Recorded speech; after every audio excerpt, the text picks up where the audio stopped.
খামেনিকে লক্ষ্য করে হামলা চেষ্টার বিষয়ে সতর্ক বার্তা ইরানের গোয়েন্দা মন্ত্রণালয়ের। ইরানের গোয়েন্দা মন্ত্রণালয় সতর্ক করে দিয়েছে, যুক্তরাষ্ট্র ও ইসরায়েল সহ বিদেশি শত্রুরা সর্বোচ্চ নেতা আয়াতুল্লাহ আলী খামেনিকে লক্ষ্যবস্তুতে পরিণত করতে এবং ইসলামী প্রজাতন্ত্রকে অস্থিতিশীল করতে পারে। গোয়েন্দা মন্ত্রী ইসমাইল খতিব সতর্ক করে বলেছেন, শত্রুরা সর্বোচ্চ নেতাকে লক্ষ্যবস্তু করতে চাইছে, কখনো হত্যা চেষ্টার মাধ্যমে, কখনো শত্রুতাপূর্ণ আক্রমণের মাধ্যমে। মন্ত্রী কোনো নির্দিষ্ট ঘটনার কথা উল্লেখ করেছেন কিনা তা তাৎক্ষণিকভাবে স্পষ্ট নয়।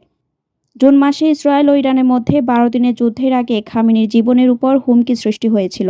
খতিব সরাসরি ইসরায়েল এবং যুক্তরাষ্ট্রের দিকে ইঙ্গিত করে আরও বলেন, যারা জেনে শুনে বা অজান্তে এমন কাজ করে তারা শত্রুর অনুপ্রবেশকারী এজেন্ট। এই বছরের শুরুর দিকে সংঘাতের সময় ইসরায়েল ইরানের ঊর্ধ্বতন সামরিক কর্মকর্তা, পরমাণু বিজ্ঞানী এবং স্থাপনাগুলোর পাশাপাশি আবাসিক এলাকাগুলোতে হামলা চালায়। কয়েকদিন পর যুক্তরাষ্ট্র গুরুত্বপূর্ণ পারমাণবিক স্থাপনাগুলোতে হামলায় ইসরায়েলের সঙ্গে যোগ দেয়। যুদ্ধের সময় মার্কিন প্রেসিডেন্ট ডোনাল্ড ট্রাম্প ইরান ইসরায়েলের সংঘর্ষ আরও তীব্র করার আশঙ্কায় সর্বোচ্চ নেতাকে হত্যার ইসরায়েলি পরিকল্পনায় সায় দিয়েছিলেন বলে খবর প্রকাশিত হয়েছিল, যদিও কোনো পক্ষ এসব বিষয়ে প্রকাশ্যে সেভাবে মন্তব্য করেনি।